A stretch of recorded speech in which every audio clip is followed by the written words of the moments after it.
Welcome to This Explainer. Today, we're going to completely decode the art of becoming socially attractive and genuinely, powerfully influential. Now, I know what you might be thinking. When we hear words like hacks or influence, it's super easy to picture manipulative tactics, right? Like something that just feels kind of wrong. Well, today, we are throwing that misconception right out the window. We're going to dive into some highly actionable, psychology-backed frameworks that will help you become a way better leader, a better friend, and a much better communicator, all without relying on a single ounce of manipulation. Take a look at this quote. It completely redefines influence. It takes it from being this sort of dirty word and turns it into the ultimate driver of your life's success. Think about it for a second. We so often believe that success is purely about hard skills or just raw talent. But in reality, your ability to move forward in life is deeply, deeply tied to how effectively you can bring people together, guide their perspectives, and influence them for a positive outcome. Literally, if you want to grow, you absolutely have to learn how to be a powerfully positive force in the room. Okay, so here is our roadmap for today's masterclass. We're going to hit 4 key areas. Number 1, the science of influence.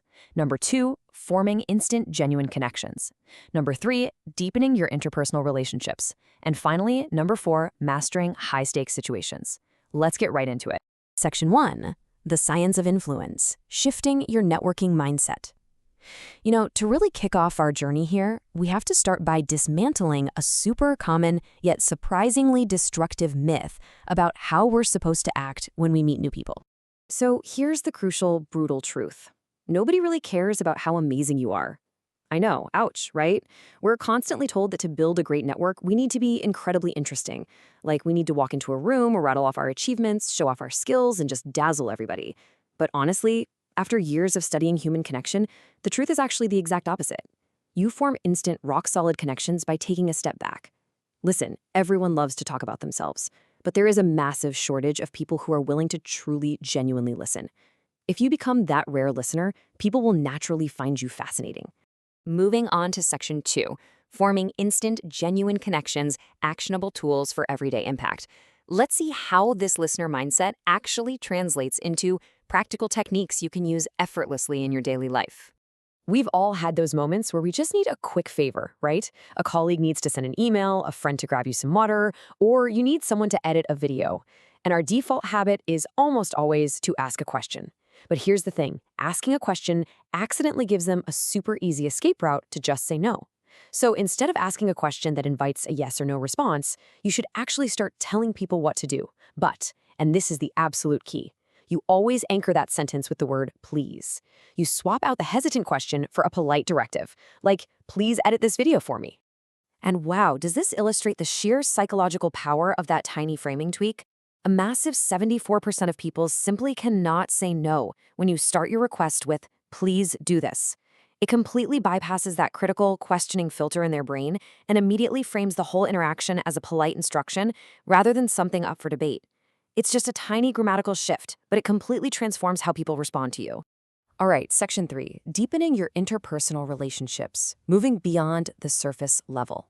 So once the ice is broken and you know how to communicate your needs, we need to look at how you can build really deep trust and instantly stand out in literally any office, club, or friend group. If you want a real competitive edge socially, you've got to stop handing out shallow compliments about physical attributes. Telling someone their shoes look great, or their glasses are cool, or they have nice hair. Look, those are a dime a dozen. They're forgotten in seconds. Instead, praise how someone thinks or how they handle a complex situation. Compliment their emotional stability under pressure, their unique thought process, or their sheer intelligence. Saying something like, the way you handled that situation was incredible, I really love your thought process, provides this rare depth that automatically elevates you in their eyes. You're noticing the things about them that actually matter. Furthermore, establishing that deep trust requires validation. Whenever a colleague, a friend, or even a total stranger shares anything with you, even if it's something seemingly normal, using this exact phrase to validate their vulnerability is an absolute game changer. Just saying, I really appreciate that you told me this, instantly makes them dramatically more open. And hey, this isn't just theory. This is a tested technique used by the world's top professional interviewers to get their guests to really open up. When you validate someone sharing like that, they subconsciously feel safe enough to share even more with you. Which brings us to Section 4, mastering high-stakes situations, navigating conflict, and leaving a legacy. For our final phase, let's explore how to de-escalate major friction and strategically position yourself for long-term success. Because let's be real, relationships aren't just about the good times. They are totally defined by how you handle the bad ones. We have all been in arguments where the other person is just coming at us fast. Maybe they're hyper emotional, or maybe they're suddenly bringing up things you did 1, 2, or even 10 years ago. And when someone is in that red zone attack mode, logic just will not work. Period. So if you're in a heated fight where someone is attacking you over past mistakes, this 3-step framework is the ultimate antidote to instantly diffuse that tension. You're literally going to kill them with kindness. First, you take a 1-second pause. Second, you validate what they are feeling. And third, you pivot directly to a character compliment. Let's look at exactly how this sounds in practice. So imagine a partner is arguing with you, bringing up every tiny, excruciating detail of the past. By intentionally interrupting the fight to validate their point and then complimenting a highly specific trait, like their incredible memory for details, you completely short-circuit the argument. You might say something like, "Valid point, but I have to admit your memory is amazing. You remember every little detail, and I could never do that. That is so good about you." By doing this, you shift their focus entirely from a hostile attack to a stabilized, normal conversation. The tension instantly drops because you're simply refusing to meet their hostility with more hostility.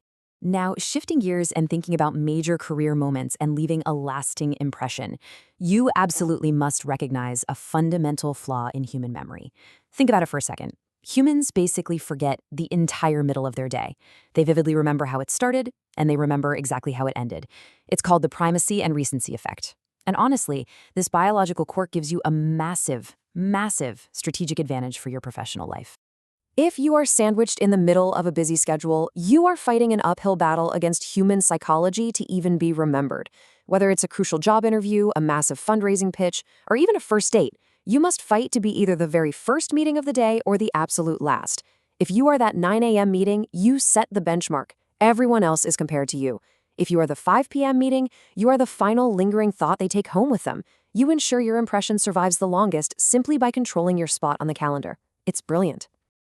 We have covered some incredible ground today, from shifting to genuine listening, framing requests with the word please, giving deep character compliments, all the way to navigating conflicts and timing your most crucial meetings. Look, authentic influence isn't about changing who you are, it's about fundamentally changing how you show up for others. So take a look at your calendar for tomorrow. With these psychological hacks in your back pocket, who are you going to genuinely connect with? And more importantly, are you brave enough to just sit back and listen?